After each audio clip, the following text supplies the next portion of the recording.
Depuis que tu es tout petit, on n'arrête pas de te le répéter. L'argent, ça ne pousse pas sur les arbres. L'argent magique, ça n'existe pas. Et le dernier qui revient encore assez souvent, si c'est gratuit, c'est toi le produit. Et bien aujourd'hui, on va voir une histoire qui s'est passée ces derniers jours, qui défie absolument chacune de ces règles. Nous allons voir comment ce dégénéré a récolté 1,5 million de dollars en créant une adresse Ethereum vierge il n'y a pas 6 jours et en ne promettant absolument rien en échange. L'histoire commence ici sous ce tweet désormais légendaire. Envoyez de l'Ethereum ici, suivi de l'adresse du bonhomme. Avec pour illustration juste en dessous un gif avec écrit You get nothing. En français, tu ne recevras rien. Ça aurait très bien pu être un tweet qui tombe dans l'oubli aussi rapidement qu'il a popé, mais tu t'en doutes à avoir les plus de 2 millions de vues, ça ne s'est pas exactement passé comme ça. Il suffit de descendre d'un cran pour voir qu'au bout de 7 minutes, il a déjà récolté 76 dollars. Et ce en échange de quoi? De rien du tout. Et s'il en faut plus pour te convaincre, il a même acheté l'ENS YouGetNothing.Ethereum. Il serait assez bête pour envoyer de l'argent à ce type. Et bien contrairement à ce qu'on pourrait penser, il y a plus de 13 700 transactions rentrantes qui envoient de l'argent à ce bonhomme. Et ce sans aucune raison. En tout cas pas plus que ce qui est évoqué dans le tweet. Alors maintenant, regardons un petit peu le compte Twitter de ce bonhomme. Il s'agit de Polly, il a 86 000 abonnés, et pour ce que ça vaut, il y a plus de 20 personnes que je connais qui suivent le bonhomme. Hormis une tête de grenouille, il a pour titre le founder de Not Larva Labs. Et pour ceux qui dorment au fond de la classe, Larva Labs, c'est ça. Les Mibits, les CryptoPunks ou encore les autoglyphes. Et du coup, ça m'intrigue et j'ai envie de savoir qu'est-ce qu'il y a derrière Not Larva Labs. Est-ce que c'est un rickroll? Parce qu'au point là où on en est, franchement, ça m'étonnerait absolument pas. Et bien, contre toute attente, on tombe sur cette page. Et autant te dire qu'on n'a pas trop le choix, alors on va cliquer sur CryptoPunks. Et effectivement, ils ont pas menti. Ce ne sont pas des CryptoPunks, ce sont des CryptoPunks inversés. Et oui, ils regardent à gauche, alors que les originaux regardent à droite. Alors tu l'as compris, c'est une collection troll sans grande valeur ajoutée. Cependant, elle est encore active aujourd'hui, on peut voir une vente il y a 9 heures pour 400 dollars. Vu l'état actuel du marché des NFT, c'est pas dégueu. Du coup, Polly est un troll qui n'en est pas à son coup d'essai. Alors ça explique potentiellement son tweet, mais ça explique pas pourquoi les gens ont déposé plus d'1 million de dollars d'Ethereum sur son compte. Et pour trouver la raison là derrière, il faut aller creuser un petit peu plus loin. On va revenir quelques semaines en arrière au moment là où il y avait encore la folie des meme coins. Mais si tu sais, le moment là où Pépé a tapé plus du milliard de valorisation alors qu'il ne servait à rien. Ah tiens, on a déjà un point commun. C'était également la petite période pendant laquelle on a reçu quelques petits airdrops, notamment AI Doge ou encore ZK. Bon, je te l'accorde, ça valait pas grand chose, mais par contre d'un point de vue marketing, c'est top comme stratégie. Tu distribues ton token de façon très large et tu permets à plein de monde de le connaître. Bon, spoiler alert, c'est pas le genre de truc auquel j'adhère et de mon côté, ça a plutôt remboursé une partie de mes frais de gaz. Suite à ça, on a vu des projets qui lançaient avec des idées de plus en plus loufoques. Comme par exemple airdropper des tokens à des adresses random qui sont disponibles en dessous d'un tweet. Oui, ça existait et oui, ça existe toujours. Alors est-ce que ça a réellement fonctionné pour ces personnes? Et bien là, par contre, j'en ai aucune idée. On a également vu une autre tendance, mais celle-ci, elle était un petit peu plus courte. C'était les lancements de tokens avec une whitelist en fonction des personnes qui avaient envoyé 0 Ethereum à une autre adresse. C'est-à-dire que pour participer, tu payais les frais de gaz pour envoyer 0 Ethereum à une adresse. Oui, c'est possible. Il suffit tout simplement d'indiquer 0 au moment là où tu fais ton transfert. Tu vas donc payer des frais dans le vent. Il y a également eu l'énorme débâcle avec le jeton Ben et le jeton Psyop. Malheureusement, j'arrive pas à retrouver exactement le tweet et j'ai un doute si c'était $Ben ou $Psyop qui demandait ça, mais pour participer au lancement d'un de ces tokens, eh bien il fallait envoyer des Ethereum à une adresse random. Et comme tu t'en doutes, il y avait absolument aucune garantie que tu revois ton argent de l'autre côté. Et à savoir que quand les personnes ont finalement reçu leur jeton, eh bien elles étaient déjà indivisées par 2.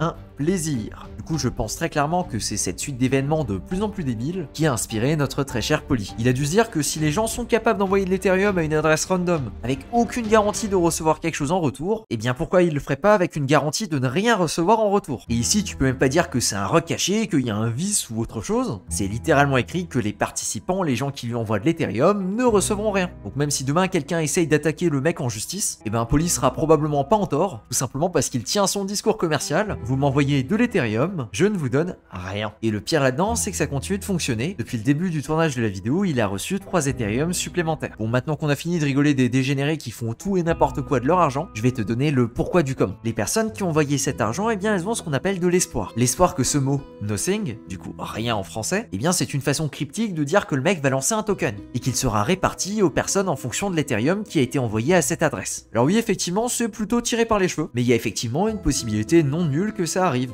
Et si c'est pas directement Polly qui lance ça, il y a également une chance non nulle qu'un développeur s'empare de l'histoire et s'amuse à airdropper le token Nothing à toutes les personnes qui ont déposé de l'argent. Évidemment, tout ça a été amplifié sur Twitter et les réseaux, un petit peu comme je suis en train de le faire. Tout simplement car ça fait une histoire géniale à raconter. Et j'irai plus loin en disant que le résultat le plus divertissant est le plus probable. Il n'y a donc plus qu'à attendre le sourire aux lèvres. Également, petit update sur Layer 0. Dans une des dernières vidéos, je montrais comment bridger un NFT. Pour ça, on a utilisé directement un smart contract. J'ai reçu pas mal de messages que comme quoi ça fonctionne pas. Alors effectivement, c'est assez capricieux capricieux et je sais pas exactement pourquoi ça fonctionne pas, mais la majorité du temps pour résoudre ton problème il faut réécrire à la main toutes les informations, du coup pas faire de copier-coller, il faut insister et normalement c'est censé fonctionner. Deuxième petit update sur Layer 0. J'ai vu pas mal de dégénérés sur Twitter mettre en avant Polyhedra. C'est un bridge qui utilise des preuves en zero knowledge. Alors ici le cryptomage du futur qui a déjà réalisé la manipulation que tu vas voir, je tiens quand même à mentionner que j'ai un doute que cette manipulation utilise réellement Layer 0, tout simplement car j'arrive pas à les vérifier sur Layer 0 scan. À toi de voir si tu veux quand même les faire ou pas. On va commencer par sélectionner la blockchain de départ, ici par exemple la BNB Chain, et je vais aller sur NFT Faucet.